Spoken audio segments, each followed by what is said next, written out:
everybody, to the second campus forum, public forum for the Tuition Policy Advisory Committee. My name is Kevin Hegarty. I'm the Vice President and Chief Financial Officer for the university, and I co-chair the committee, along with Provost Stephen Leslie. Let's see, why don't we have the committee members introduce themselves, beginning with Mary Knight. Mary Knight, Budget Office. Ian Slezak, Provost Office. John Dollard, Provost Office. Chris Vinci, President of the Synod of College Council. Natalie Butler, President of the Student Government. Manny Gonzalez, President of Graduate Student Assembly. Diana Ravier, the Dean of the Graduate School. Hillary Hart, Chair of the Advisory Committee on Budget. And Dean Randy Deal is also on the committee. He's the Dean representative, and I'm not sure he could be here with us today. And Rosa Gutierrez is a student representative on the committee, and she's from Hawaii. She has class, but she does plan to be here a little later. I'll also point out that the three people on the end, Mary, Dan, and John, serve as resources to the committee. There are only 9 voting members of the committee. I'm going to kick it off with just a quick review of the timeline that we're operating under. And the reason I bring this up is because we figured out yesterday we have about a month less time than what we thought than we've had historically to get through this and actually make our recommendations, expose them to campus, and go through our final hearing. So I wanted to point out that you can see that we're at public forum 2. That's today. At this point, we do plan now on finalizing our recommendations. We're an advisory committee to the president. We'll issue our advice to the president regarding the future of tuition. The president can choose to do with that what he wants, take it, modify it. Historically, the president has modified the recommendations, some more, some less, depending on what year. And then ultimately, we'll give him the recommendations on Monday, the Monday after Thanksgiving, and then that Wednesday have our public forum. And I apologize for that expedited review. We do like to leave the document out there for a week or two. But it dawned on us when we found out that the president had to submit his recommendations by December 15th, that for all practical purposes, our deadline to expose it to campus and hold a public forum was the week of the last day of class. Last day of class is December 2nd. And we will not release recommendations, and we certainly cannot hold public forums without you, our students, being here. So that's why we accelerated this, and we'll expose it for a couple of days and then hold our hearing on the 30th. The hearing on the 30th, you'll receive an announcement. It'll be in the ACES of the auditorium. Again, we'll send out at least a couple of reminders to you, and I'm sure that the student leadership groups, they're using Twitter and Facebook to announce those meetings also, and I think to solicit feedback. Again, President Powers will submit his recommendations on December 15th, and the regents, I don't believe they've scheduled their meeting yet, but we were told in early March they will hold a meeting to consider tuition proposals from all of the UT campuses. What we'd like to do is, I think Chris and Natalie are going to run through a few slides just to brief you on some of the information that we've seen that we're thinking about. We very specifically put in the note that went out to campus yesterday that we are considering an increase, making an increase, and we'll show you what that might look like, even though we have not drafted our recommendations yet and certainly not submitted that. So we wanted to let you know that, to try to encourage people to come out. And we've had a pretty good turnout, I'd say, today, so we appreciate you being here. So with that said, we'll go to the next slides.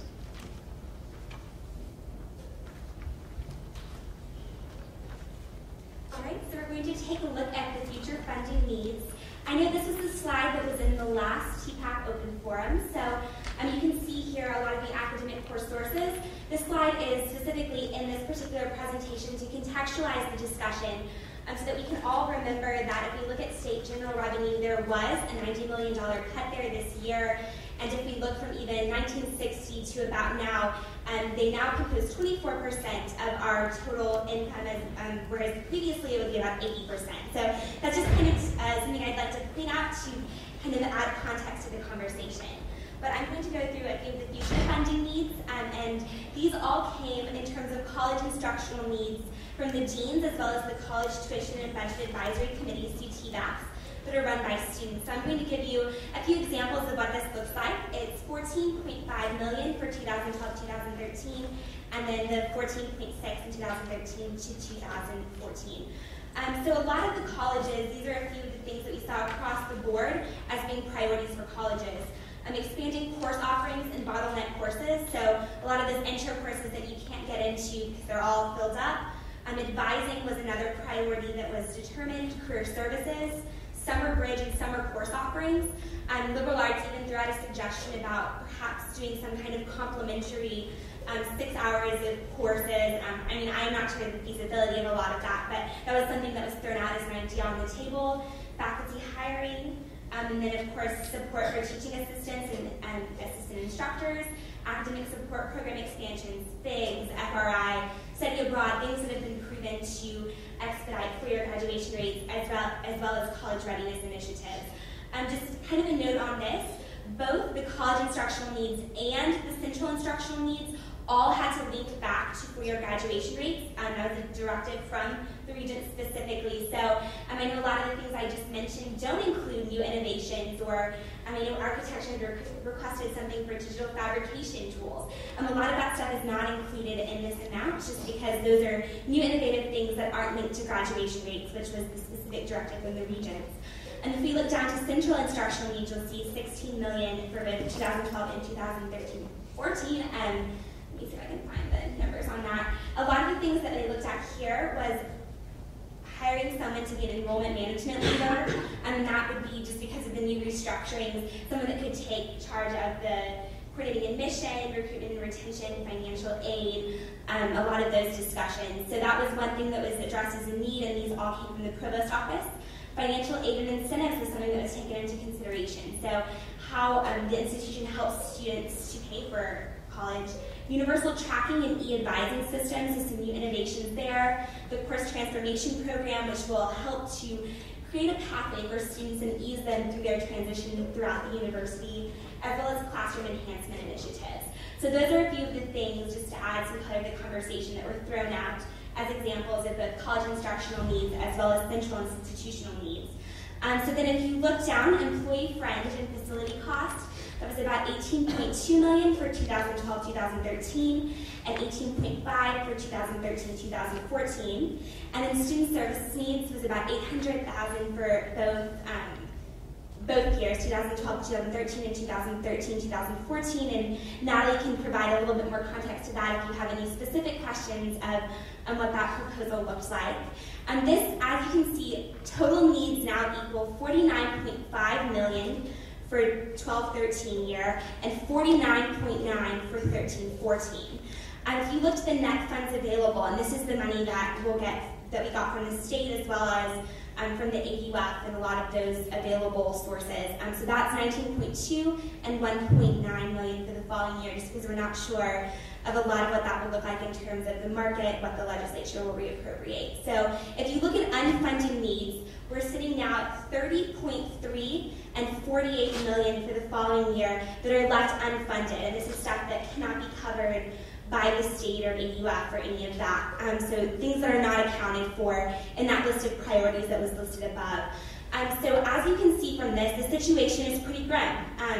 $30.3 million and $48 million for new programs that we cannot implement, ways that we cannot help to keep the quality of education high here at the university. So this is sort of what we're looking at. And then if you look at, if we did increase tuition by 2.6%, as well as 3.6% for the graduates and non-resident students, that only takes off about $15.3 million of that. So even if we do increase that tuition amount, you can see that there's still lots of things that will remain unfunded here at the university. So Natalie's going to explain a little bit more about what this looks like for you as a student in terms of how this will influence your pocketbook and take this to a more personal level.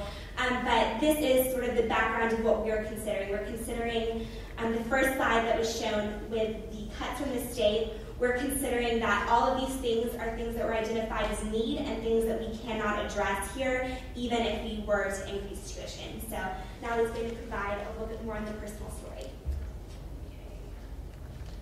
So what I'm going to talk about is sort of in real dollars, what tuition looks like now and what it could look like with a hypothetical increase. The only amounts that we've been able to consider as a committee are between 0 and 2.6% increase for resident undergraduates, and 3.6 for non-resident undergraduates and graduate and professional schools. And so those are the only numbers that this group has been able to work with. The next two slides are going to break down in real dollars what that will look like and could look like for the individual student.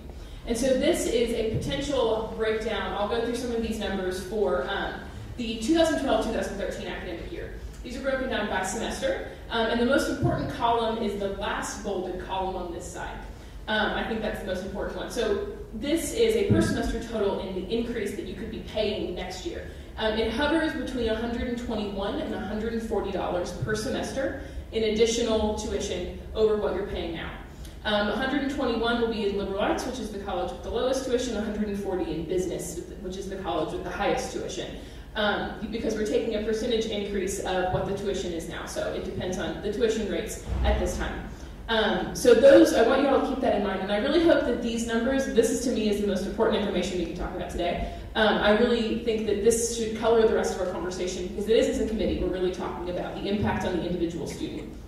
To go down the rest of the slide, for non-resident undergraduates, international and out-of-state undergraduate students, the numbers are higher, obviously, because the tuition for those students is significantly higher, between $560 $642 for non-resident undergraduates, and then Texas resident graduate students, anywhere between $164 $174 for graduate students that are Texas residents. And then to continue going down the slide, non-resident graduate students, international and out-of-state graduate students at the university, their tuition increase at the 3.6% level, we can see between $329 $345. These are all averages. We don't have the space on the slide to show you every single college, but an important number is the weighted average for all colleges and schools for Texas resident undergraduates is 127. You'll notice in the final column on the slide that it breaks down 2.6. The 2.6 impacts the largest number of students on campus, Texas resident undergraduate students, and then 3.6 applies to all the other categories, so non-residents and non-resident graduate students. So this would be what tuition would look like at a 3.6% tuition increase for the 2012-2013 academic year. And then these are the numbers for the 2013 and 2014 academic year. Obviously, they're all a little bit higher because we'll again be taking that 2.6 out of a higher number because the increase from the previous year is rolled in when you're calculating that figure. So the weighted average for all colleges and schools for Texas resident undergraduates is about 131. And if you go down the rest of the slide, you can see that those numbers are all a little bit higher by just a few dollars overall. So that's what that 2.6% will look like the next year. So that's what the individual impact on the student will look like coming from these proposed tuition increases that we're considering. So we're sort of weighing these two different factors. We're weighing this impact on these past two slides on the individual student, on every single one of you and the students to come, but also what Carissa just talked about the unmet needs of the university. So these are the things that TPAC is considering, and these are the things that we're having to talk about.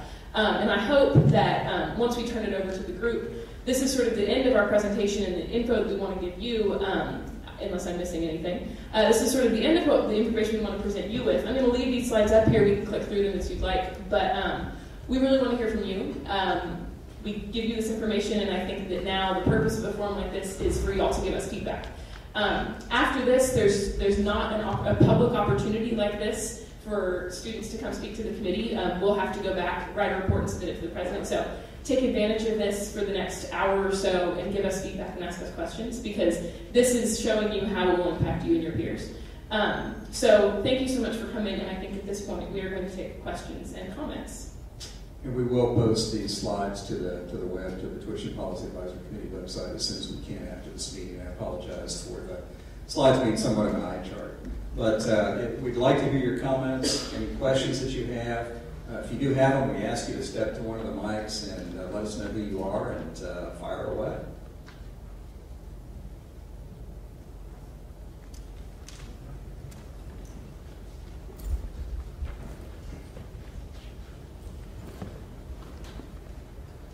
Thank you again for all your work. My name is Mark Javetta. I'm a freshman in the College of Arts. I'm wondering, with these increases in the real dollars, have there been any studies done as to what percentage or what real number of students would be unable to afford school at the university because of these increases? We might say something about the set aside. Well, I think that that in terms of affordability, we're running those numbers in the provost's office right now, and I would say that University of Texas remains one of the most affordable Tier 1 public universities in the United States. One of the most efficient in the United States as well. So we're doing everything that we could possibly do to maintain affordability and keep costs down.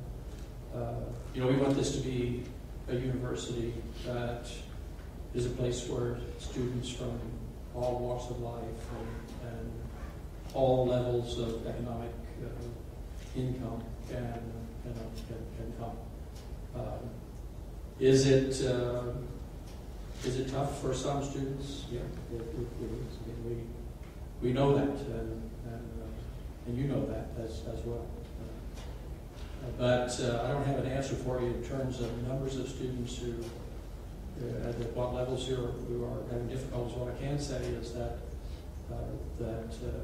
this is a place that we work very hard at keeping affordable. Can I say something about the set aside? About $2.25 million? Why don't you go ahead, John? Oh, okay. Well, when a tuition raise like this, if it were enacted, then automatically the state requires us to set aside a certain fraction of the money for additional financial aid, for example, as you say. And in this case, at least I only computed it for the first year to be about $2.25 million additional financial aid funding. So that would be, I trust that I've discussed this with the head of the Office of Student Financial Services, and he says he would apply at his meeting. So that sort of would be partial remediation. I'm just trying to get at like what are the real world ramifications of these increases. I mean, student attendance is just one of them, but are there any other ancillary effects that you guys have? I mean, what are the reasons not to do this? Well, as you can see, there's $50 million worth of need, and there's far less. I mean, this tuition increase raises about $15 million. So, I mean, the consequences are there are going to be a lot of aspirations and programs which people have submitted that we think are great programs that won't get done. So there are going to be some tough choices to make. If the regents don't enact this tuition increase, there are going to be some very tough choices to make. You'll notice that one of the things, a large piece of that $50 million related to employee fringe benefits and operating facilities. So the operating facilities piece is going to happen, whether we like it or not. As buildings come online, they cost something to operate. The employee piece, if we don't have money to pay the employer's share of the employee's fringe benefits, it puts a pretty hard financial burden on an already stressed employee population. But there are going to be some difficult choices to make, as we all have to make right now in our own households. Thank you so much for your work on this. Thank you very much. Other questions or comments? Yes, sir. Thank you once again for coming out and holding this forum. My name is John, and I'm a member of the Liberal Arts CT BAC, and we prioritize a few needs that we think that students really care about. And have you all had any discussions, or we were wondering what discussions you guys have had as to what priorities that you all have listed already out of those that you see as kind of ranking higher than others, or where are you kind of looking to place your focus? Well, thank you. Thanks for your work on the Liberal Arts CT BAC Committee. And let me just say, before I get into answering your question, that we're just delighted about how deeply we've been able to drill into student involvement this time around. I mean, this is a different process with the Tuition Policy Advisory Committee's work compared to years past, because in years past we tried really hard to engage the students on campus with having a deep sense of what's going on with the Tuition Policy Advisory Committee's work and what we're planning to submit to the President. And this year, with the work of the CT BAC committees, and again, thank you for your work, we've had deep student involvement and students actually working with deans' offices to come forward with joint recommendations from the colleges and schools. In terms of where we are with the recommendations from the deans and the colleges and schools, what we have at this point are totals in terms of requests. The $15 million that you saw from Carissa and Natalie's presentations represent total amounts. We haven't gotten into how we're going to make strategic decisions if and when we have approval from the President's office and ultimate approval from the regents for any kind of a tuition increase. We will then work, and we'll have the benefit of having the work of your CTBAC committee and the work of the College of Liberal Arts in terms of how those priorities lay out for us to work on.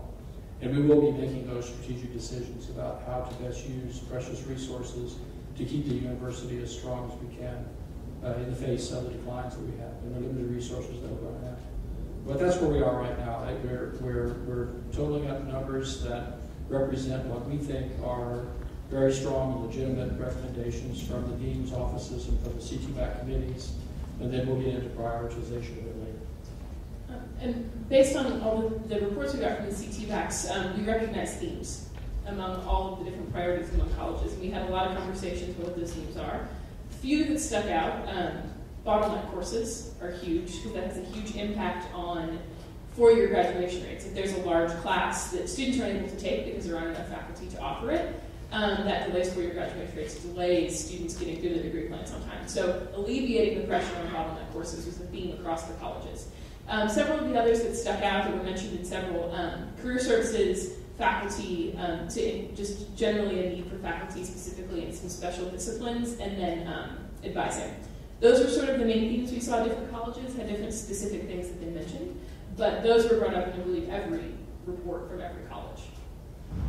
I would add that, just to point out that it's not really the responsibility of the Tuition Policy Advisory Committee to make the various decisions about how the money will be spent, item by item by item. Our charge from the President was to look at the needs of the campus and answer the question, are the needs of the campus real and sufficient to the level that they would warrant a tuition increase, understanding the impact that it has on students, understanding the impact that it has on the university, both with or without it.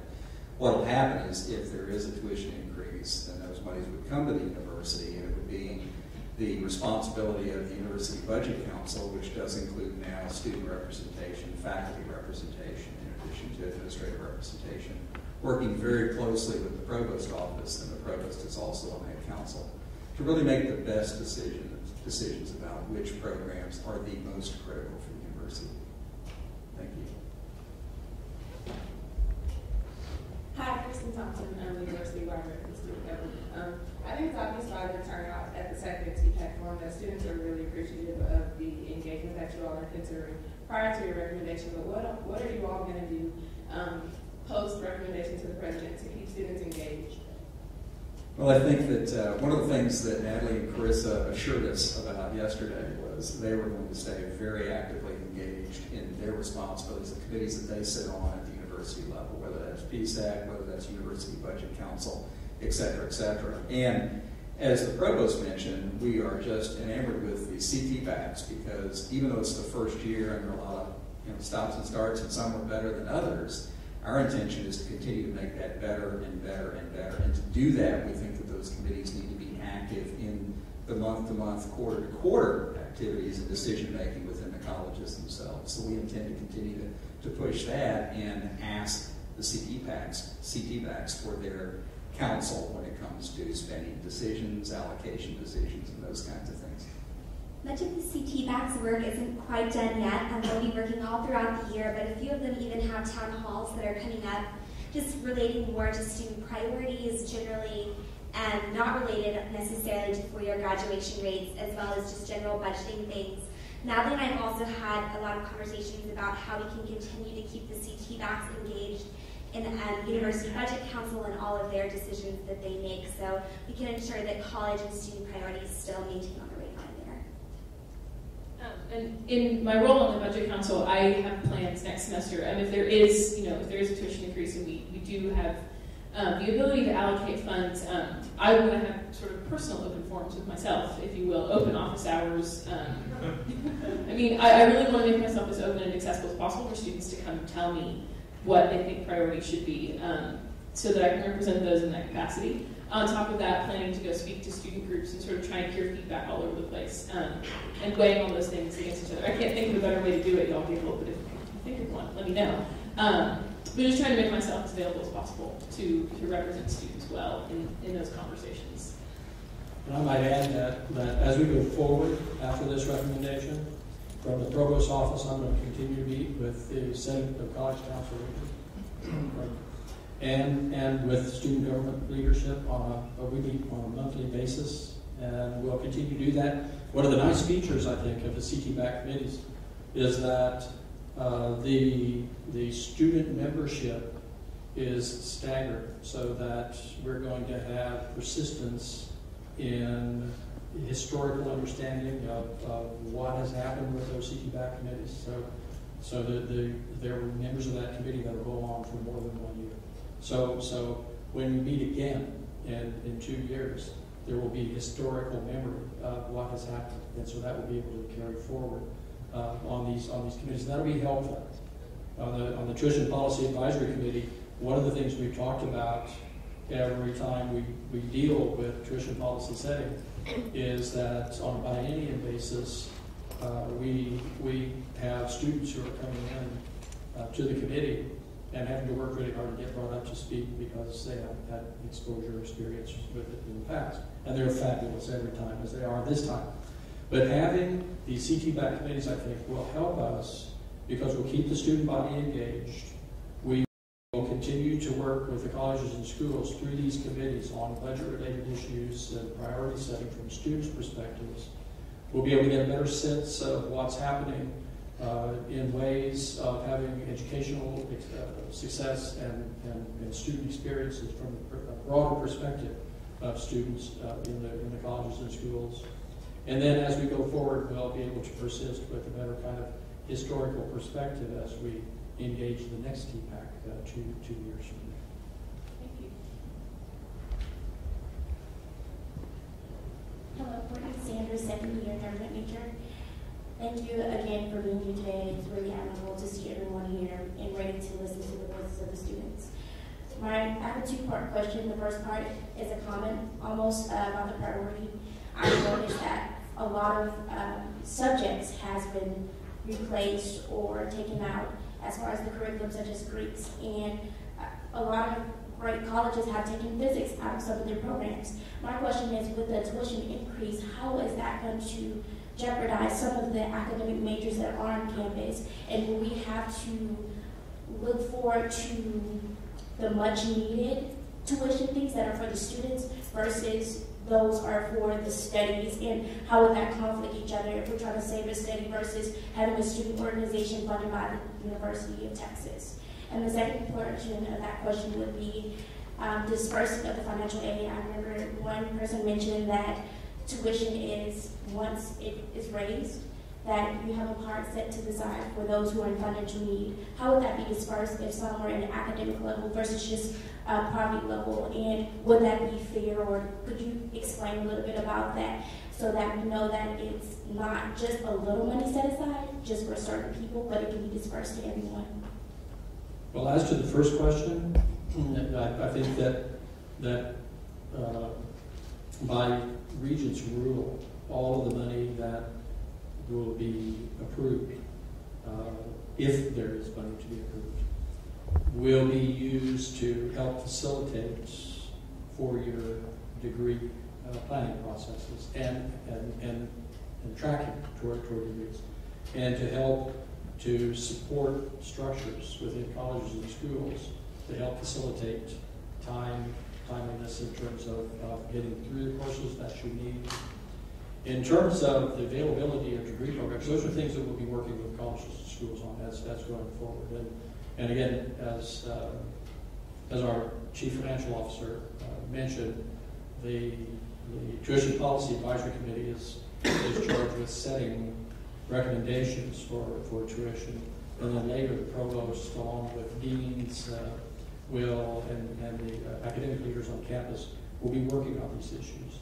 One thing I would say is remember that a very significant reason for our current situation has to do with the fact that we've had declining budgets over a number of years, and a big one this last legislative session with $92 million cut. So the voice of our students in how they feel about that would be really helpful as we go forward. Because we're anticipating we may have a tough legislative session next year. So the reality is, I think that the biggest issue in terms of how you're going to be able to do to get through the major that you want and have the major available that you want really has a lot to do with the kind of support we get from a variety of sources, the least of which is a small tuition increase. So all of the help we can get, I think, from your support going forward from students' voices would be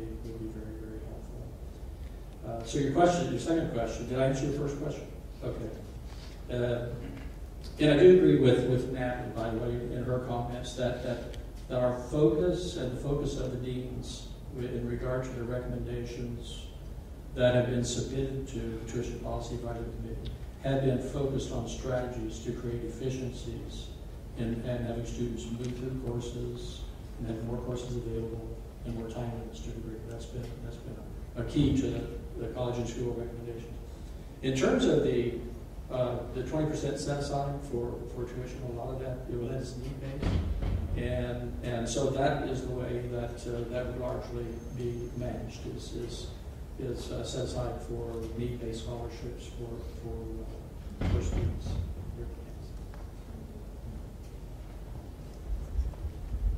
Hi, my name is Sadi Das, and I'm a first-year business student. I'm also an out-of-state student. And then again, really appreciate the time dedicated for us. But my question is that with the exponentially increasing gap between non-residents and residents, and also with the lack of financial aid to compensate for this, wouldn't you agree that UT become less desirable for non-residents? And do you have anything that would be taken into consideration to account for this? Well, I hope it's not less desirable. It certainly is a lot more expensive. There's no question about that. And that's a trend that we're seeing nationally now for universities who are increasingly admitting students from out of state. Out-of-state tuition costs are typically, just would be significantly higher than in-state tuition. And I think that the cost of higher education that being paid for out-of-state students has become quite a significant issue, not only in Texas but nationally. Let me say congratulations to you for being admitted to the Macomb School. It's a great business school, and it's hard to get into. And congratulations for being admitted to the University of Texas as an out-of-state student by law. We only accept 10% of the students from out of state, so you must be really good. That's the first thing. I wish it weren't the case that we were in a circumstance where out-of-state students have to pay so much more than in-state students, but that's the reality, particularly under circumstances where now we're seeing significantly declining revenues from state support as well. So I don't know what else to say except that I share your belief that education costs are increasing for all of us, and we recognize the cost that we're having for out-of-state students at the University of Texas. All right, thank you. Well, I am an out-of-state student, so I have a lot of thoughts on this issue. What I will say is that I think that the university absolutely recognizes the value of out-of-state international students and wants as many to come here as possible, just because it adds to diversity, it adds to, just sort of the color and life of campus. But we are politically unpopular because you and I being here is too fewer Texans that are here. And so because that big pink building down the road is elected by Texans, they tend to, this is just my opinion, but tend to favor doing what they can to help Texans come here. I just remember watching the debate on the floor of the Senate about admissions policy, and it passed really, really easily to limit the number of international out-of-state students to allow an incoming class. That was not really a contentious thing for people elected by Texans to do. As an out-of-state student, I think that the more of us here, the better. But I think there's an attitude statewide, not at the university at all, but a statewide attitude about serving Texans first rather than bringing out-of-state students here. And I think that is shown in this real dollar way here. It trickles down to the university, the impact on individual students. I really appreciate it.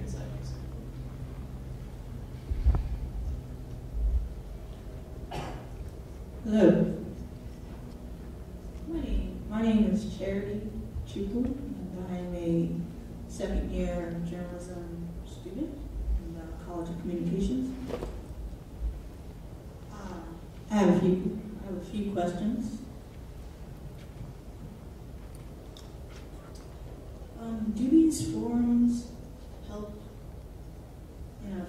in a faster release of the financial aid and funds to students in later years? Because I've noticed that some students choose their universities based on how much money they will receive, and Texas usually gets the money in a lot sooner than some other universities. I was hoping you would communicate to me how this helps. I know not necessarily these forums help that so much as the restructuring that's gone on in the university will definitely help that. One thing that I had mentioned as being an institutional priority is the creation of an enrollment manager position. And then that person will really have a strong role in making sure that when students are accepted to the university, they're accepted in a package with financial aid, with housing, and all of that. So I definitely know from at least the front end of prospective students and incoming students, that's one thing that was identified as a priority. In terms of how much this group right here can help with that, honestly, the answer is not too much.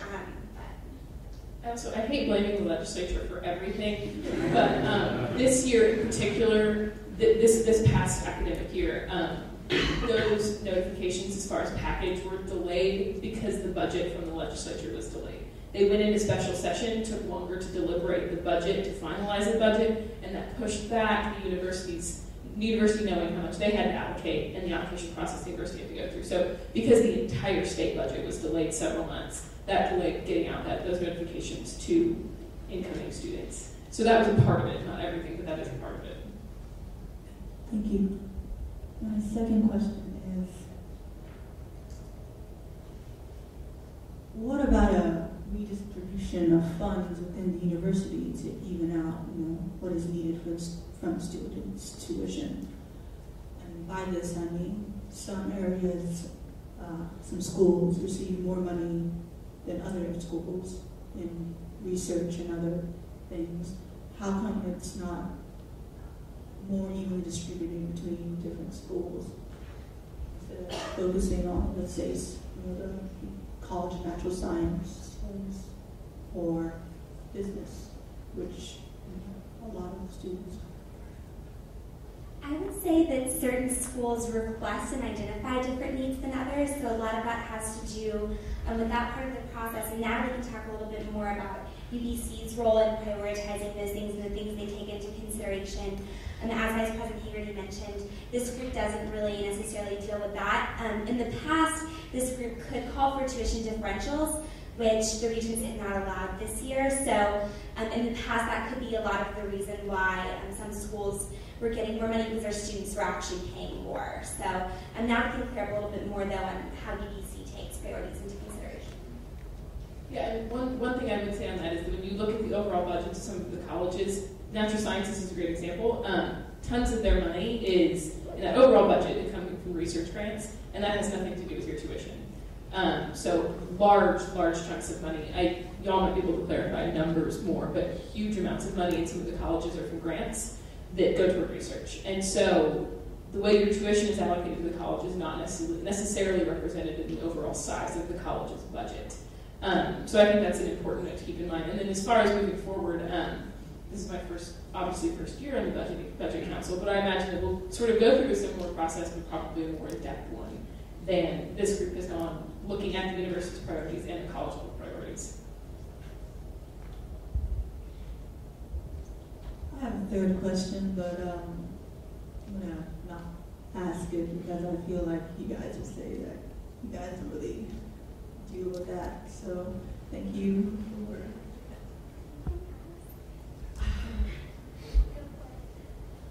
I remember reading an article my freshman year about the distribution in instructor, professor, and graduate teachers and their salaries. I was wondering, some of the budget things or some of the tuition deals with that. How does this advisory group help in I don't know, helping out the students tuition-wise? I don't know how to form this question. So I'm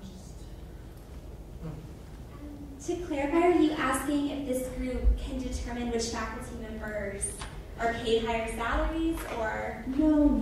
Okay, sorry, just just ask the question. maybe a bad extrapolation. It wasn't a well-developed question, so I'm just gonna sit back Okay, down. yeah. Thank you. Feel free to come to us after this if you have any questions. Maybe we can figure it out. So, thank you.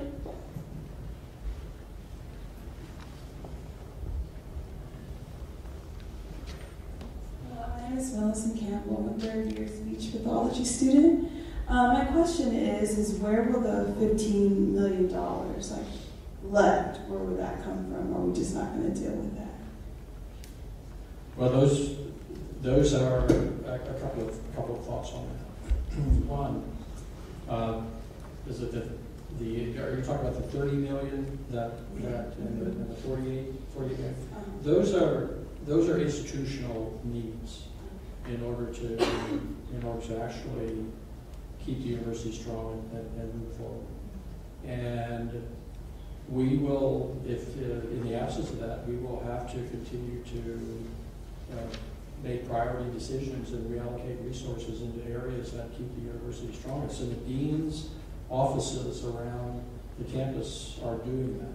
We're doing 5-year priority-focused budget planning, and from the standpoint that there will be little new money and declining resources, and try and use money in the best ways to keep the university strong. So I think the answer is that significantly we'll have to continue to reallocate resources into areas, which means there'll be some things we'll be able to do and some things that we won't.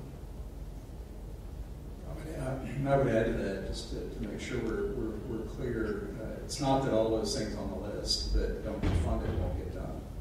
What the university has dealt with over the last, probably the last 10 years, but really in a very difficult way over the last few years, is to prioritize great ideas, new initiatives, expanded initiatives like those against, in many cases, things that we're doing today to make the tough decision about whether or not that new thing ought to displace something that we're doing today. And so, all of those aspirations that were represented by that list, even without new incremental funding to fund them, some of them may still get done. But it may mean that there may be a commensurate number of things that will not be done anymore. But we're continually looking at that, and that's what the provost means when he talks about efficiencies and the deans and the colleges setting priorities. But as you know, you've been around long enough, they're very painful, and oftentimes, people have very passionate opinions, particularly when it's their program or their activity that is being minimized, dropped, deleted altogether to do something else. Thank you, guys. Hi, I'm Brittany. I'm a journalism major, second year. You slightly answered part of my question from hers, but if we only raise $15 million by increasing the tuition rate by the amount that we are, and the point of raising the tuition is for the new programs, and we can't even fully fund the new programs, why would we offer such a big increase if we can't even do what we want to do with it? Does that make sense? To the extent that it should be done. If you looked at the list of things that deans requested, it's probably, just even listing them, 5 or 6 pages long when you take everyone into consideration. So as I mentioned before, it really will take picking and choosing and prioritizing which initiatives. I'm sure grants and things like that can also perhaps help with some of that funding from other sources as well. So I would say that it's worth it just because we are able to continue to keep our education excellent and of great quality, but then also on the other end we can implement a few new and innovative programs, just maybe not all of them. And the other thing, you're going to say something? Okay, the other thing I would say is that the list that Carissa went over, a lot of the things that contribute to those numbers of need are not necessarily new programs. We've been looking at a lot of really great things that can be done. There are also institutional needs like fringe benefits, operational costs that just have to be paid for. There's no choice. So that's also not everything in those numbers is these new ideas. The new ideas, especially the ones contributing to time to degree, is sort of what's colored a lot of our conversations about the university's trajectory, but there is also a lot of money in those numbers that is just the university existing right now at the way that it is and sort of increases in cost.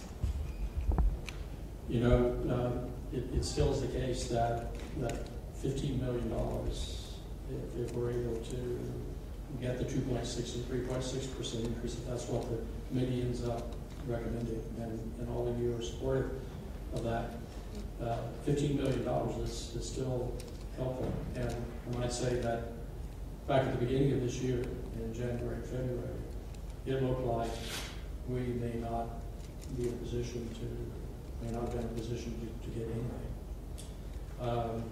I would also say that, in line with what both Melissa and Natalie have been saying, that the focus on creating efficiencies in the educational process and excellence too, not just efficiency, but also excellence in the educational process for time to degree and 4-year graduation rates will be helped greatly by this $15 million. Perhaps you've heard about some of the initiatives. I see Vice Provost Ritter sitting back in the back there. She and Harrison Keller are working very hard on our course transformation initiatives. And those are courses that are in the first year and the second year, gateway courses that are critical bottleneck courses. And so we're working very hard to expand into using state-of-the-art technology to get classrooms in a condition where we can use online and blended learning techniques to add to and help facilitate the excellence of the instruction from our faculty. This money would be hugely helpful, and we can use it very wisely, I think, to redistribute back in very focused, prioritized ways in the colleges and schools to really build into the first year in particular. Processes that can help the efficiencies through the pipeline, so that all of you will have easier access to your courses, and the idea is to have them actually be improved in terms of quality of those courses as you go through them. So the money will be focused on creating and not creating, but enhancing what already is an excellent educational environment, but focusing on strategies that will really move the University of Texas at Austin further toward the very top tier of how Tier 1 public universities should operate in an educational environment where there are many resources. Just one more question. You have this meeting where there's about 50 people here and we're talking about it, but what else are y'all going to publish? Because when you say 2.6% increase, people are like, no, you're costing me so much money. And we here can see it, but what else is going to be done so that the basic student population sees it? We're going to have, so it'll be sent out in an email. I know that a lot of us just have a tendency to delete those emails from campus. I know that. But it will be sent out in an email, whatever report we end up writing, so that any student will have access to it. On top of that, I think we're hoping to sort of use the social media capabilities of our organization, Student Government Senate, to try and spread the word in a maybe more direct-to-student way. We've been trying to do that with these events and whatnot. And so I know we're going to do everything we can to try and let students know what's coming down the pipeline. I hope the texting will help us cover it. I really think we need to just max out our capabilities as far as media are concerned to try and just really get the word out there. That's a commitment that we've made to try and share with the student body as much info as we can. So on top of that, there will be, once we have submitted and written this committee's report to the president, there will be one more forum like this on the 30th. And he'll be here to listen to just student comments on the report that this committee generates. Thank you.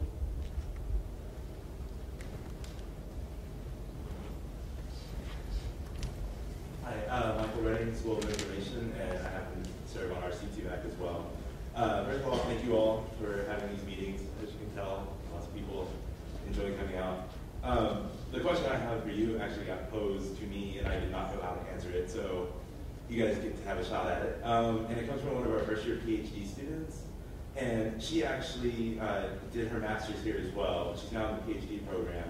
She's an out-of-state student who does not have enough TA hours to qualify for an in-state. So she's looking at these raises, and we kind of sounded the alarm, and she's okay with it, but she's concerned that, 2 years down the line, when she's still here doing her PhD, and 4 years down the line, when she's still here doing her PhD, that there'll be, and hopefully not 6 years down the line while she's still here doing her PhD, more tuition raises. And one of the problems that we discovered, and we really don't know how to work on, is all of the mandates from the state and from the university causes tuition to always have to go up.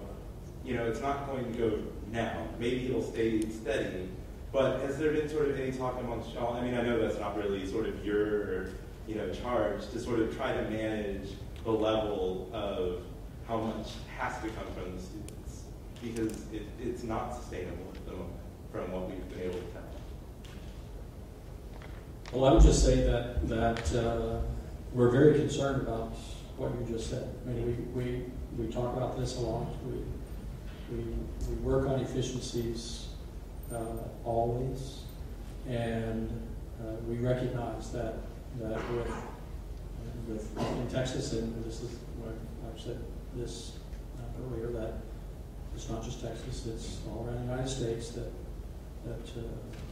state support is declining, and universities are increasing tuition to try to compensate. And your point is right; it's not sustainable over a long period of time because it's getting pretty expensive out there. I think what I said earlier is accurate.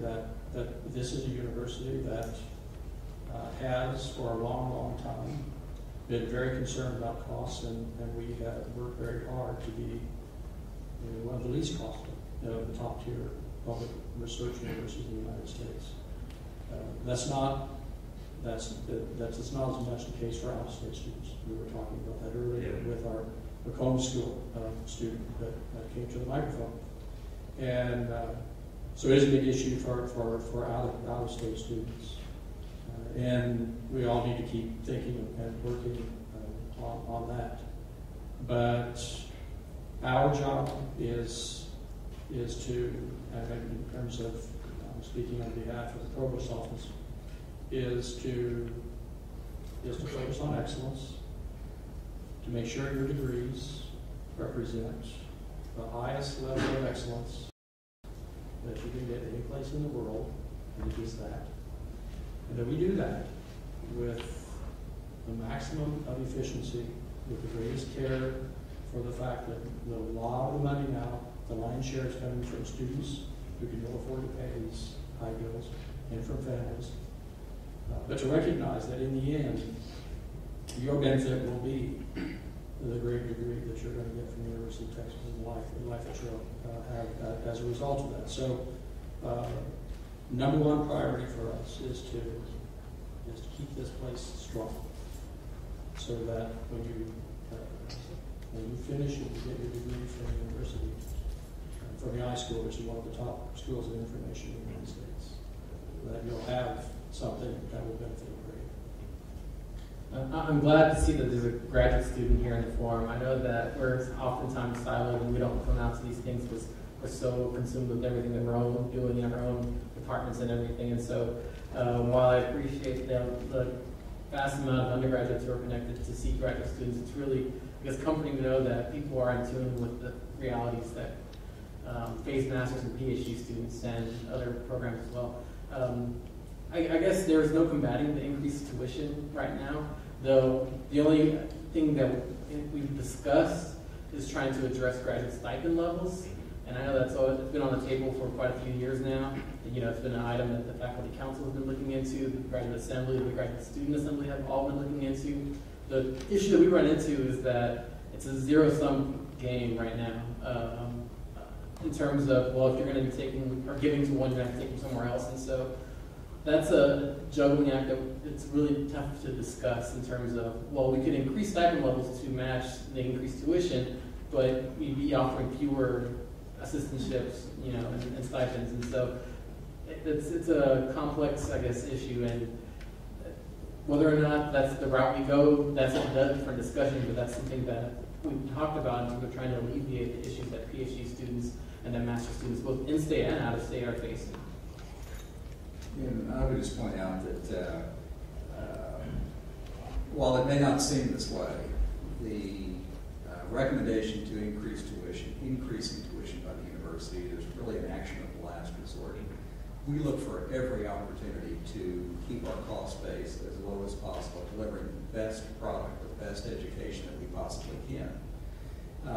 When you look at our costs, though, about 20% of our costs are goods and services, and I think we do a dynamite job of trying to buy or secure or procure those things absolutely at the lowest price point possible. Another 20% relate to our space cost, and while space is expensive, we have a lot of initiatives and have undertaken a lot of successful initiatives to better utilize space and save money in that area. And the campus also knows, though, that the other 60% are people-related. And over the course of the last 2 years, we have reduced nearly 600 positions. A lot of those are heartbeats in those positions, which becomes a very difficult task to undertake.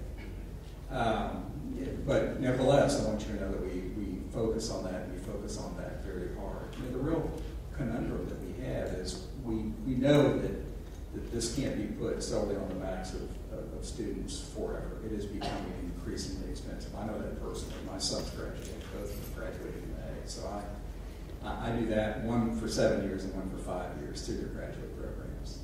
But I also know that they got outstanding educations, and I wouldn't trade that investment for the world.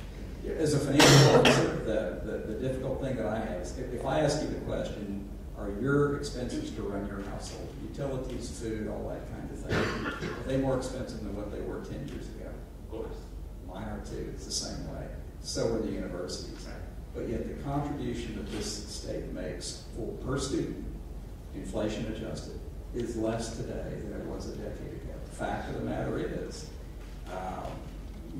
your tuition dollars in part are going to supplement those reductions in public support over long periods of time, and that's not unique to Texas. That's something that's happening in higher education across the nation. It's an issue we're all trying to figure out. What is that balance between what we can ask students and parents to pay versus how do we fund the rest of it, or how do we reduce costs to balance the budget? And kind of on that note, at least on this round, what we found, and we've gotten tons of feedback from our students, more than we've ever gotten on any other issue, and everybody seems to be ready to sort of grimace and say yes, we can take this hit because we don't want to lose services. We're not saying please don't raise our tuition. We're saying okay, you can raise it, but then when you raise it again, and then when you raise it again, and I think that's sort of an issue that affects graduate students more because most of us are here for more than 4 years in a graduate program. So we've even gone to the state before and proposed plans where they would fix out the amount of state general revenue for a longer period of time, even if it was to decline. So we had surety, because it's one of the greatest areas of volatility in our budget that causes us not to be able to go to you and say, you know what, you're in a 4-year program or you're in a 6-year program. We want to tell you today exactly what that's going to cost and lock it in. If we could bring that kind of surety, we'd love to be able to do that. Some schools now have done that at an undergraduate level, but the students have to pay a huge premium. They pay the risk of the institution not guessing correctly what that state contribution is going to be, and typically they put that risk on the backs of students. I would also like to point out that the university tries to address this issue in other ways. The graduate school, for example, has a fellowship program that gives graduate students a prestigious supplement fellowship that when a graduate student wins a prestigious fellowship external to the university, we supplement that with one of our own fellowships that entitles the student to have in-state tuition. So it's a way of kind of encouraging, and you may take this message to your friend in the high school to seek these fellowships, and we are here to reward and support the students that gain these prestigious fellowships by giving them in-state tuition. Thank you. Hello, Jordan McGuire, second year student here at UT. Let me preface my questions by saying that I, as well as many of the individuals in this room, are really looking at the students who have the lowest socioeconomic status and who are typically underrepresented. Personally, that's the background where I come from. So of course, I would love to see as many people with that background get that excellent education that you talked about. But being here, I see that you are trying. I mean, this is pretty transparent. It's been a pretty honest conversation, and the numbers are very clear. But I'm still, I guess, trying to understand the pressures that you all face. And those pressures, it sounds like, are coming from two sources, and correct me if I'm wrong, but the Texas legislator who cut funding, and who will, that's a totally other conversation. And then the regents. And that's the side I don't understand, because it's a little less transparent than going down to Capitol and really hearing them tell you we're going to cut funding.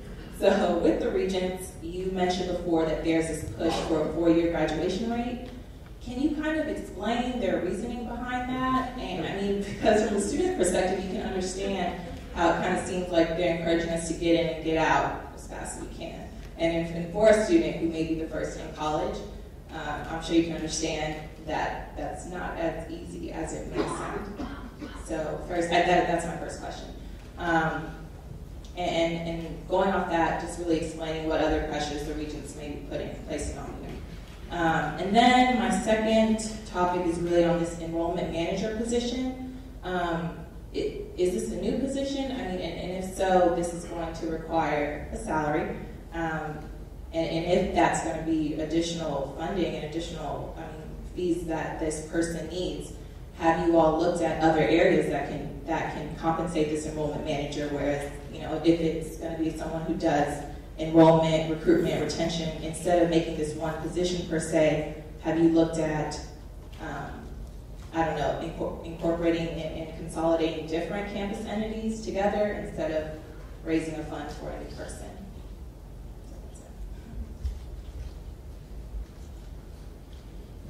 So in regard to your first question, I think that this is a great question in terms of the 4-year graduation. And it came up at our first forum, when I remember answering the question. What I said was that we do not want to engage in a forced march through the university toward a 4-year degree. That's not the intent. I mean, I understand we all understand the needs for efficiency.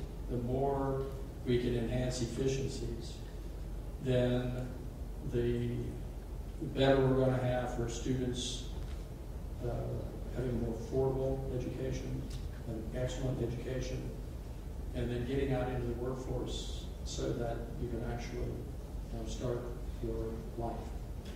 And that's a big economic factor too, because every year students stay at the university is a very significant cost and lost income. But on the other hand, to your point, I think for students who come into the university, this needs to be a place where you can find your way, where you can start something and know that if it turns out not to be right for you, that you have the opportunity to change.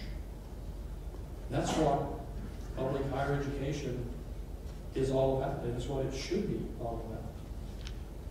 So we should engage this process of understanding that the goal is to help each student, as each student goes through the university, to engage in the transformative process that happens here, that's unique to you, not unique to everybody, because that just doesn't happen.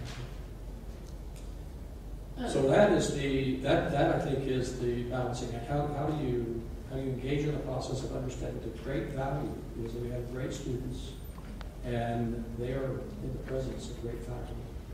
And that combination is something that's rare in the world. and to allow you to step your way through this university making choices that you need to make, so that in the end, when you leave, you're best prepared to engage society. In terms of other issues that are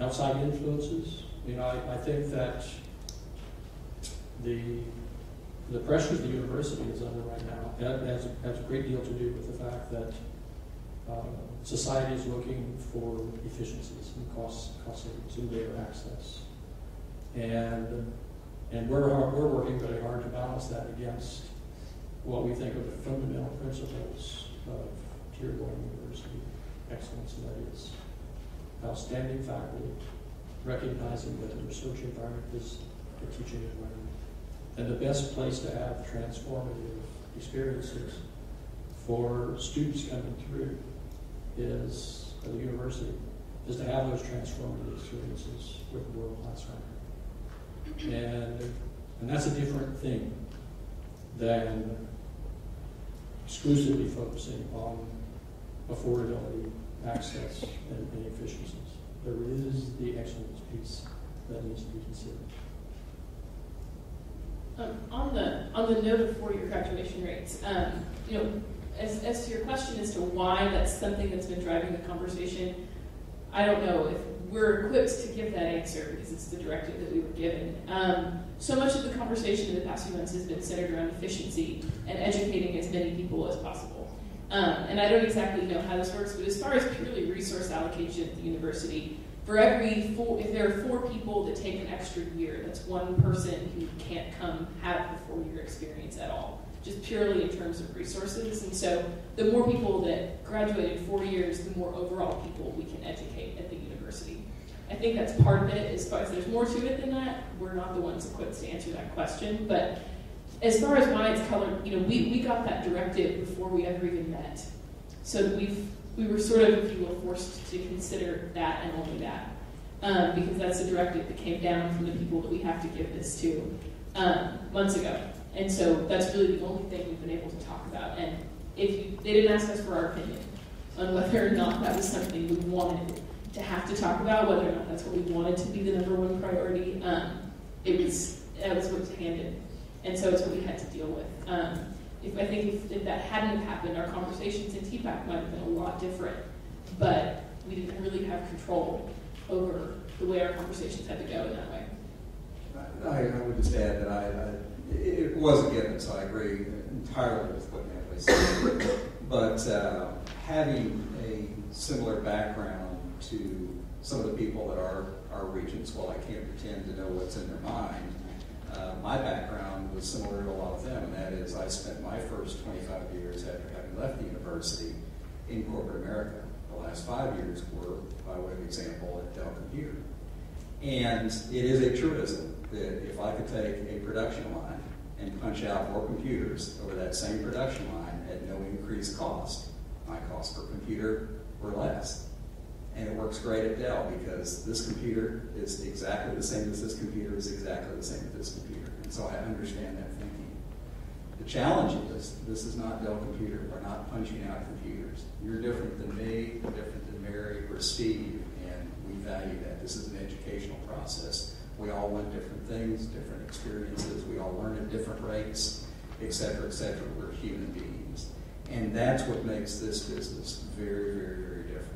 Speaking for my sons, I wanted them to come to a place where it recognized that at 17 years old, they may not know what they want to do for the rest of their career. And they could come in and they could find themselves. And they did. And they weren't in and out in 4 years. But I also want a place, and this can be that place too, that if I wanted my kids to come in and out in 4 years, they had that possibility to do that. And so we do understand the need to eliminate bottleneck courses and things like that. So if it is your desire to do that, you've got to be able to do that because it will reduce your cost. But so it's hard to know what's in the regents' minds, but I do understand some of their logic behind trying to push people through faster at no increase in cost. But we also need to recognize that you're not a computer and I'm not a computer. I want to use this great analogy, I had the opportunity last week to meet with the UTEP president, Dr. Alicio. She's an amazing woman. They're doing great things over there at UTEP. You are from El Paso. You have a great leader over there. I don't know if anyone else, but anyways. We got on this topic of four-year graduation rates, and she uses a great analogy. First of all, she uses the context that when you measure kind of this whole college-going experience, you typically, in terms of, I guess, people out there, critics, are measuring it compared to Stanford or the Ivies. Schools where it's a speed train. You get on the train and you don't stop until 4 years later and you graduate. Whereas with the schools like UTEP or UTSA or UT Austin, it's much more like a commuter train where you have people getting on and off all throughout, discovering themselves and transferring in or transferring out. And so it's really, it's apples and oranges. And I think the people that are in charge, the legislators, the coordinating board, even the Department of Ed, tries to use a one-size-fits-all for all higher education. All universities, are viewed as four-year kind of, I don't want to say degree mills, but you come in and come out kind of like what Kevin was saying. And so it was just an interesting analogy, the train analogy, and that's the reality that we're facing, that outside of higher education, those critics, those experts, civilly, they think that you can come in and out in 4 years and be done. But we know that especially at institutions that are publicly funded, that admit state students, out-of-state students, etc., they face a lot of additional issues or, just in general, developmental kind of challenges and processes that occur. It's much more different than what happens at a Harvard or Stanford. Not to say that we're not as excellent as those institutions. Well, great analogy, Danny. Thanks for that. I can't. Great. Dr. Malabisi. And are you going to speak on the enrollment management? Yes, I was first going to clarify on the analogy. I would almost alter that analogy to say it's not about getting off and on in the middle of the train, but so much as where you start out. And I think those institutions can maybe be more competitive because of where their students start out. I know Dean Music did a report that linked graduation rates to the SAT score, so maybe that's how I would at least alter that analogy. But I would say, in terms of the enrollment manager, that's something that, since I brought open that can of worms, I'll address. I know that position would link together three of the positions at the university: the registrar, financial aid, and admissions. So it kind of serves as a manager over those three. So you are right in that it will bring together those three positions when it's taking this into consideration. It is up to UBC as to whether this will be something that will be funded or not, whether they view it as an institutional priority. So I do understand where you're coming from in terms of the salary for that person and what that will look like. But it truly is to give prospective students the very best package when they come to the university and the most incentive to really come to the University of Texas. So I know that's the motivation for it, but it will be up to the Budget Council as to whether that will be considered a priority or not. So, thank you. I'm back again. Okay, so I think we all know, everyone in the room knows that once tuition increases, the chances of a decrease are slim to none. And with this question, I can speak on behalf of my friends and most of my constituents. I know that with the tuition increase, the topic of admissions and enrollment has been a main focus during the conversation and then will continue to be a focus after the recommendation is made. But has retention of current students been a topic of discussion amongst this committee? And if so, which campus entity will be in charge of having that focus to, I guess, to make sure that the livelihood of current students isn't at stake with these tuition increases? Yeah, another great question. It's not been a discussion item in the Tuition Policy Advisory Committee, but it's engaged on a very routine basis in the Provost's office. This is job one for us in terms of considering all the aspects of improving the life of students as they go through the educational process here. Not only increasing four-year graduation rates, but creating an environment on campus where we get the advising that we have the richness of an environment to help students adjust to the campus life here, which is a big issue, particularly for first-year students, and student retention and managing the issue of the social adjustments to campus is a major issue for us, and one that as we go through this process of considering how we manage the time to degree and four-year graduation rates, that the retention of students and what that means in terms of the quality of the experience here, not only in the classroom, but in the campus life of students, is fulfilled in ways that are best for each student who comes to the university. So thanks for the question. I think it's a very, very important question. Not one that we've talked about or will necessarily deal with the Tuition Policy Advisory Committee, but one that is a top shelf item for the University of Texas. I guess in addition to that, if after these tuition increases have been instituted and retention does happen to decrease, so maybe there are a larger increase of dropouts within these next few years, is that something that will maybe change the topic of tuition increase in the future? Like maybe we'll consider completely different ways to ensure retention? Does that make sense? So maybe instead of increasing tuition, we decrease enrollment or something like that. Is that an option of discussion? Well, I think everything is an option for discussion. I think we need to consider everything that students feel, that faculty feel, that administrations feel are important for the future of the university. And I think campus size. I mean, campus is 51,000 students right now for the undergraduate and graduate programs. We're full. It can't get any bigger, and it's that strain right now to as many of you know, to fit into classrooms and to manage the size and the space that we have. So it's a fair question, and cost as it relates to retention. And I think that as costs go up, affordability issues are a critical issue in terms of students deciding to stay or not to stay. It's a big issue for students deciding to come. I mean, we already know that the actions of the last legislative session in terms of the Texas grant program being reduced was a major influence on some students' decisions about whether even to come to the university in the first place. And many, I think, chose not to because they were questioning whether they could afford to do it. So yeah, I think that these are not fair. They're really, really important questions for us to address.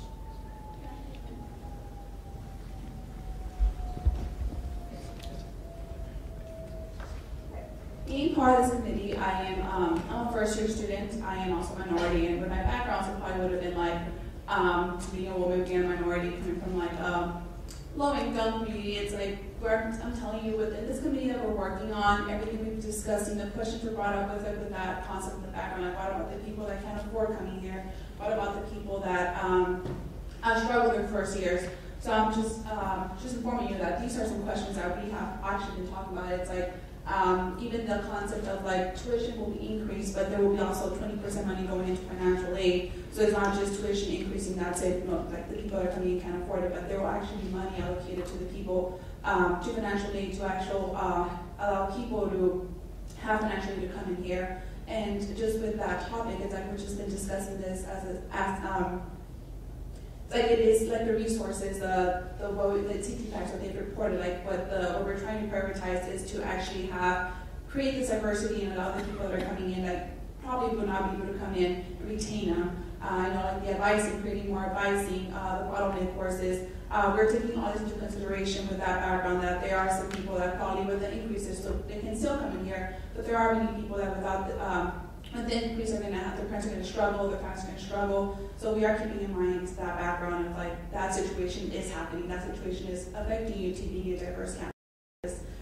So we are considering and talking about this as we meet twice a week, and this will be like our background that we'll be talking about. And this applies to your question, but also to Michael's question. The fact that this funding model is not sustainable is not at all lost on us. What we're dealing with, the presentation we made and whatnot, this is dealing with the next year or two. How can we keep the university going and excelling? But on top of that, like to touch on what the provost said, there are also all kinds of conversations happening about how we can make, what do we need to do in the long term to keep the university at the level of excellence that it is, but try to keep the burden off of the backs of families. So, like we said, these numbers are for the next few years, dealing with the volatility of the budgets that impact us and the pressures that impact us. But long term, those conversations are happening too. It's absolutely something I think all of us and many others on campus are vastly aware of. That we need to have bigger conversations about how to make this work.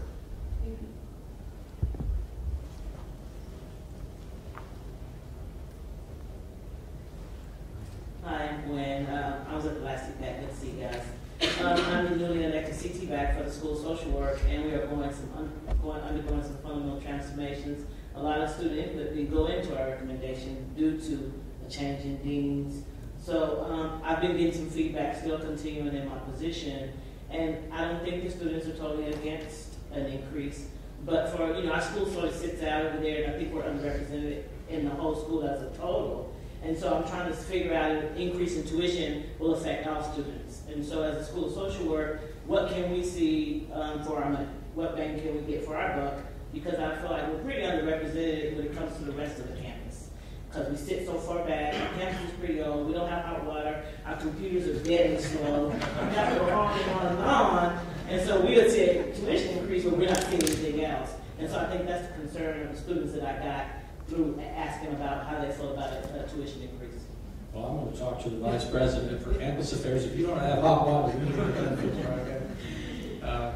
Well, yeah, you're in transition, and you do have a new dean, who, by the way, is a great. Yeah, I'm trying to meet with him. I haven't been able to, but I'm going to keep it up. Coming here from the underlying school of social work in the country.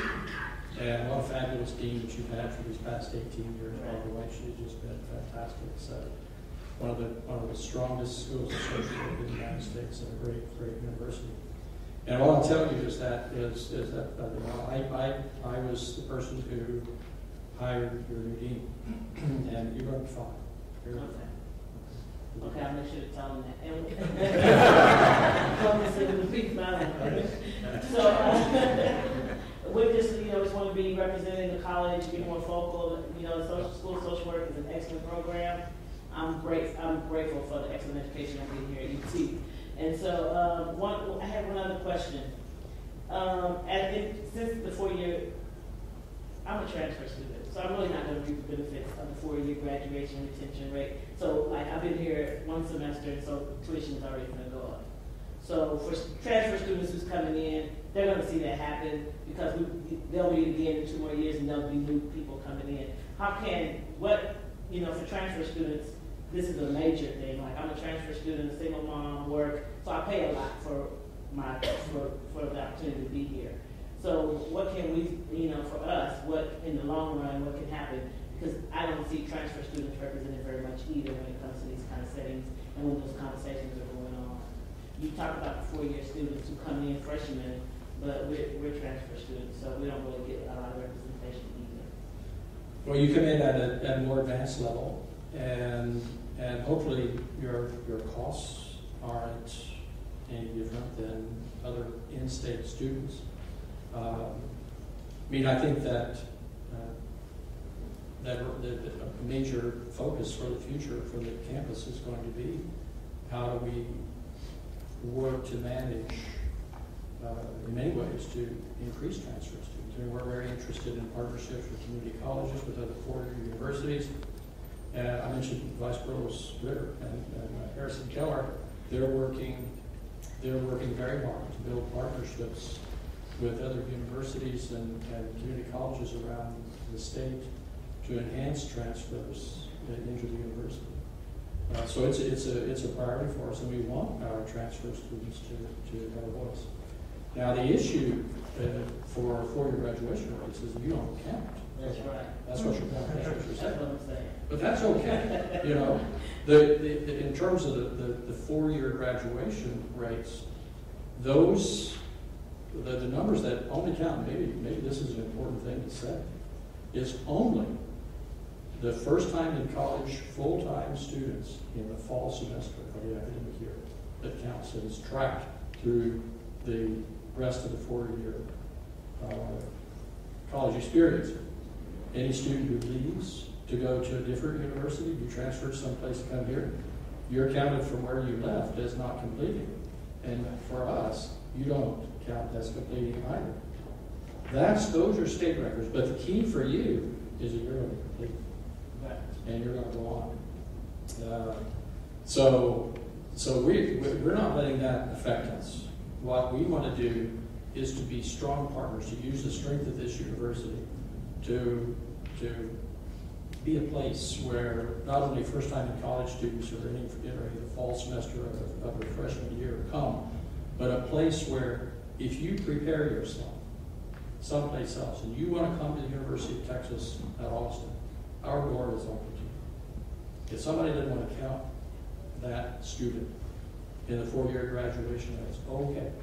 That's something we'll deal with. But we want to be there for you. Okay. And that's the important. Thank you so much. I think that you've been standing up for a long time. Oh, sorry. A little short. Hi, I'm Kate Sandberg. I'm a 3rd-year student in the School of Social Work as well. And I don't know if this is necessarily within y'all's jurisdiction or perhaps something you can include in your recommendations, maybe look at further. My question kind of surrounds credit by examination and those $6 that you have to pay per hour claimed for credit by examination, and perhaps looking at that cost. Because, for example, I came in, I was privileged enough to go to a local high school in the area with a very strong AP and IB program, so I was able to claim 36 hours in concordance with my degree plan, and that's slightly over $200. But that's I will be graduating in 3 years, so that's an entire almost $10,000 of my tuition. That's good for me. I'm not certainly not complaining. That's $10,000 that the university then isn't receiving, and so perhaps looking at maybe adjusting that number as well, instead of relying quite as much on tuition. Well, I think I understand the point that you're making, but I think it's just great that you've done that and you're gonna finish in 3 years. That's a big cost savings for you. And we actually want to enhance that. That's another thing that we're working on, is trying to develop strategies to have high quality courses that we can rely on, that not only transfer to the university, but count towards your degree, so that you can actually move through the university more quickly. And in doing that, it saves you money, it gets you out into the workplace faster so you can start making a living, and it creates an opportunity on the front end for another student who can come in to what is a steady state campus. It's full. So what I just heard you say, that sounds awfully good to me. So well done. Well, and again, I'm not complaining from a personal perspective, but I mean, $6, so it only cost me, I think it works out to $216, something like that, instead of $10,000. But again, since that disparity is so large, like maybe, looking at that $6 and well, how much could we increase that by without necessarily, discouraging people from claiming that, and then what could that provide to our budget? I definitely think, and the committee has had some discussion on certain aspects of fees, and in fact there are some questions about certain fees that perhaps ought to be instituted or raised that we're very sensitive to that. I will tell you that there will be some state schools in the state of Texas that will come out and say, we're not going to raise tuition. We're going to raise tuition 1%, and they'll be silent on fees. Why? Because fees are just there. They appear when you pay the bill. They're not a lightning rod like tuition. That's one piece. The second piece is they don't have to withhold by law 20% of that fee amount, that increased amount. We think it's very important to make any adjustment as much as we can through the tuition by raising tuition because of the set aside, because that 20%, 20 cents on the dollar is very important to the most economically challenged of our students. And in all honesty, it's visible, it's transparent, and we want to have these discussions. We don't want for you to be surprised when your bill shows up and we told you, oh, we didn't raise tuition, but yet your bill went up because, oh, what's this fee? That'll happen to a lot of students in Texas, but it won't happen to students here. But thank you for your comments. Thank you.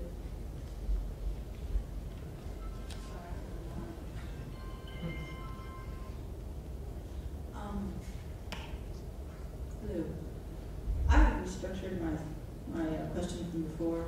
And as a student from a poor economic background who heavily relies on financial aid and the Be On Time loan, I came into this university like the College of Natural Sciences as a bio pre-med major.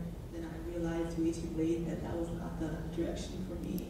So I transferred colleges, and it was a difficult process. But some of the courses I had to take because I was so late in deciding, they're not necessary for my major now. And I still have this Be On Time loan, and with this detriment, I cannot graduate within the 4-year limit. It's not a very good position I'm in. And I was wondering how adding more professor positions and all these, differences in salaries, how does this committee deal with that? And how do you address these problems to President Bill Powers and the legislature?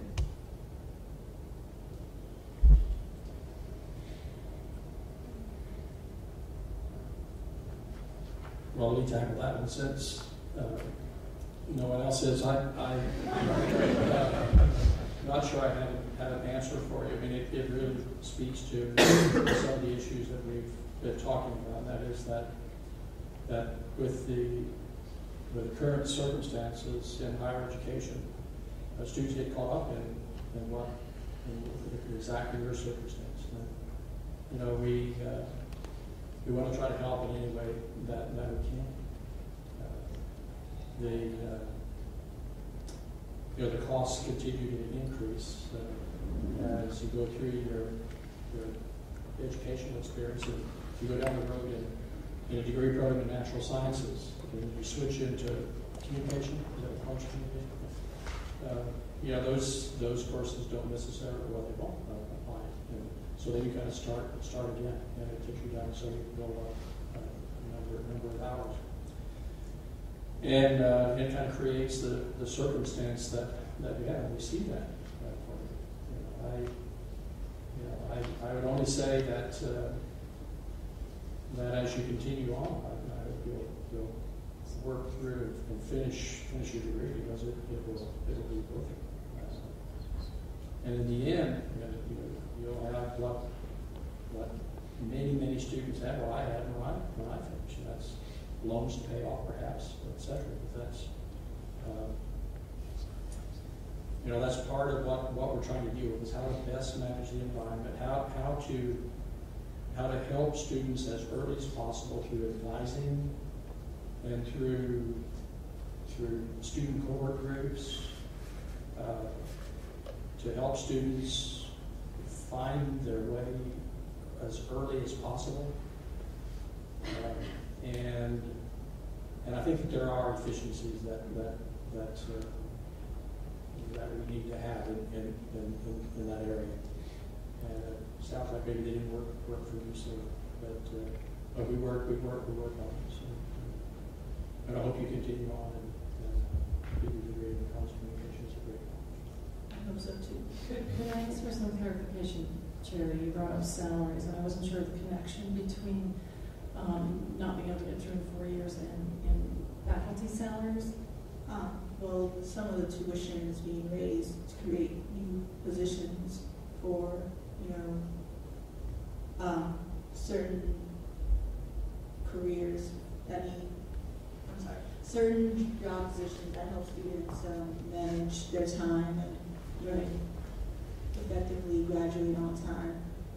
And if the tuition is being raised because these positions are being created, I'm saying, how else can we get this information out without having to create these new positions, like technology-wise, so that maybe the tuition won't be raised for those positions and keep it as where it is. Yeah, and I think projects like the Course Transformation Initiative and many projects are going to make good use of technology to do a lot of the work, but some of it just takes one-on-one human contact, advising.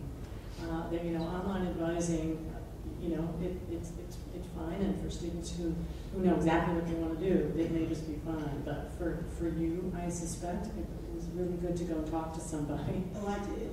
Yeah. And so that takes salary, that takes some of that money that you're talking about. Thank you. Thanks. I think it's after 5:30, so we're going to take this one last question from this gentleman. And then several of us afterwards are going to stay around, so you're more than welcome if you still have questions to visit with us afterwards. Thank you. My name is Josh Calloway. I'm a government economics major. Okay, so I have a question that kind of addresses your challenges.